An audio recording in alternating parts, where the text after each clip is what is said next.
Okay folks, so this is going to be the next step in what we're working on. As you can see, these things are busted and we're tied up there with that kind of stuff. A couple extra pieces came with the tractor. I think I ordered these. I think these came with it. This came with it. And there's another part over here that came with it. So I'm going to see what I can use with these parts to replace whatever I can. These look kind of gummed up right here, but I think what I'm going to do is see how long that can go, because that's an expensive piece right there. Unfortunately, these look good. I mean, actually that's good, but what I'm saying is it's a shame that these look good and these don't, because this is much cheaper, these ends right here. So we'll work on that and see what we can get done there as far as fixing some of the steering. And then of course the steering unit goes here too, so we'll be working on that as well, and right here. So I think those are some of those parts right there that we can use, and we'll see.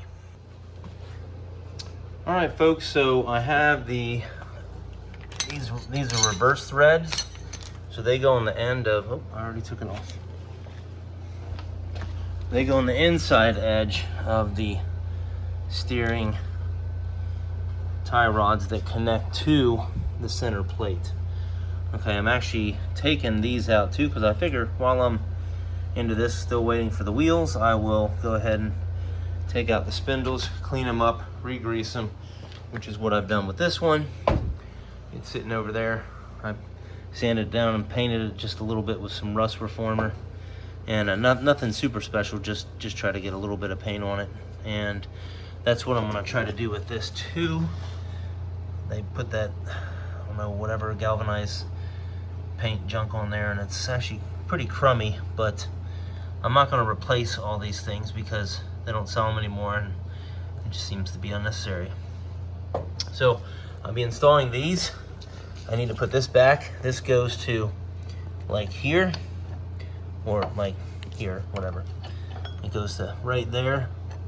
And then also not this one, not the one on the edge, but the one in the middle right there.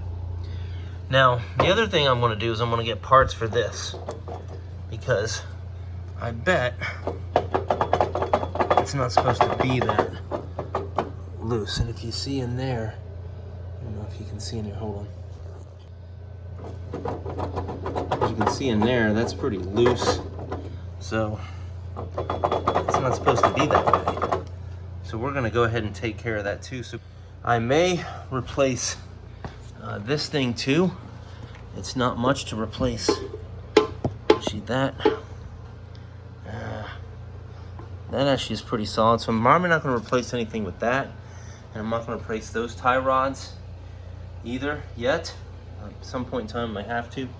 And then I'm also gonna replace these and here, but that's only because I have extra parts already for those that came with the tractor. So I'm just gonna go ahead and do them while everything is apart. So that's kind of where we are with the steering. I'll update you when all this is reconnected. And hopefully we'll get the wheels back soon. But we'll see. So in case anybody was wondering why I take out the spindles and clean them up, is that this is kind of what you get. It's just full of junk. I mean, that's probably more water and grime than grease. So it's not terrible. It's not completely dry, so that's good, but it's kind of nasty, like rusty looking. So I'll clean it up, maybe put some paint on the outside part of the spindle, run a couple paper towels through the shaft itself right there to try to clean that up, because it's all gunky.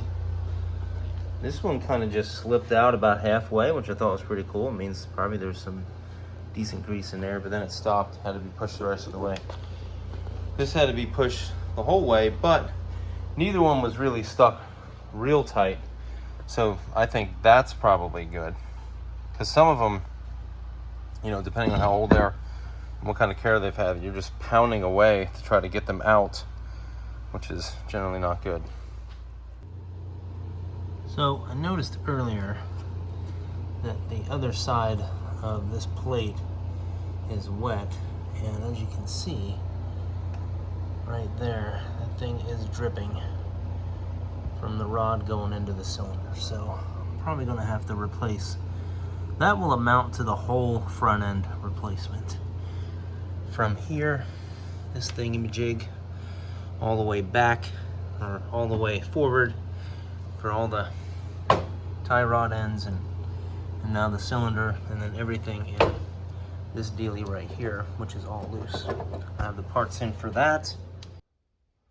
Hey folks, so we're moving on to the all-wheel steer pivot point up front, which is this. As you can see, it's really loose. And that part goes right here, these 4 bolts right here. It's just the head of the hydraulic couplers. I say the front one because there's a pivot point back here too. This one seems to be fine. Seems to be pretty solid. Not a lot of play in it. So I'm gonna leave that one go. And the parts were about 60 bucks, included 2 bearings, a spacer of sorts, a giant nut, and a C-clip. And all the parts were US made.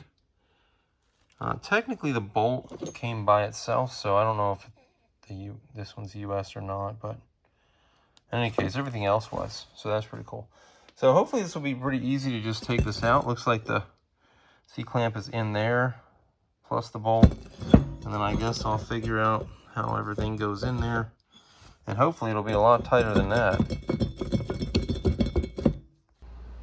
All right, folks, so with great angst, I got all the bearings out of there. So that's a new bearing. Got excited, wanted to start putting that in there. I need to get something that I can press it in there with.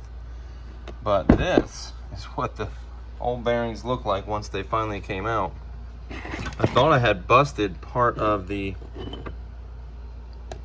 housing on the thing, because basically at one point in time in the press,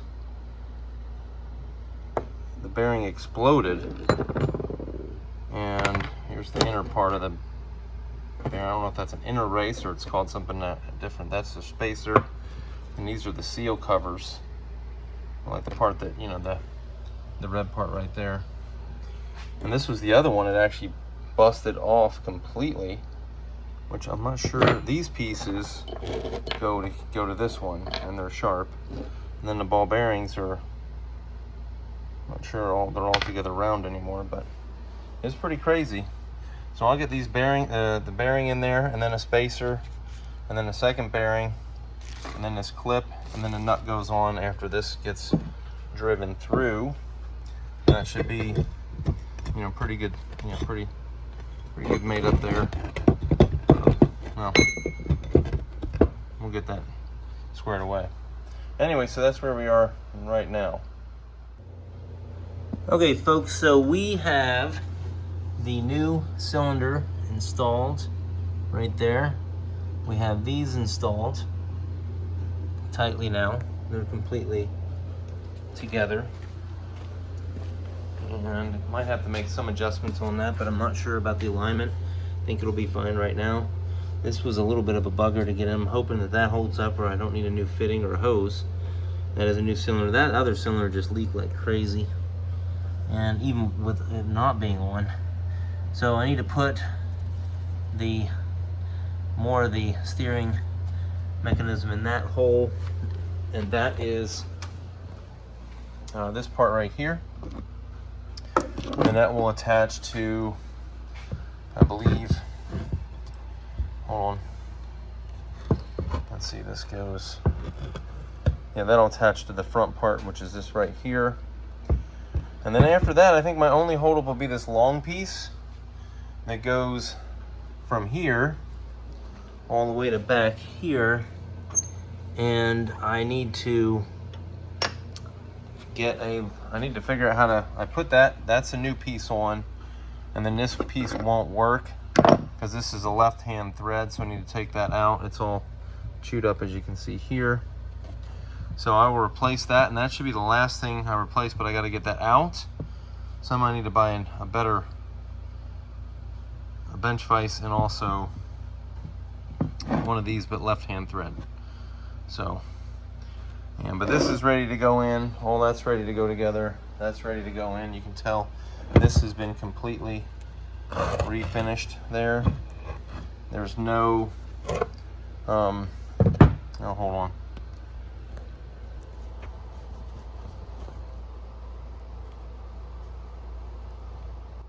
No slop there.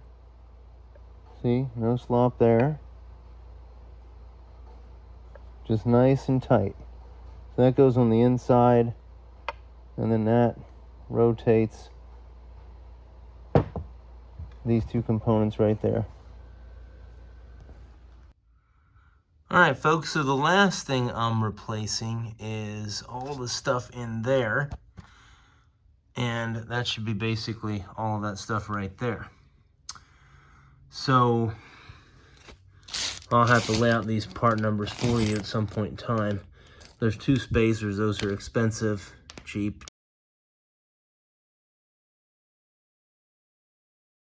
Cheap, and pretty cheap, I believe. I think those two are involved with that, but we'll take it apart.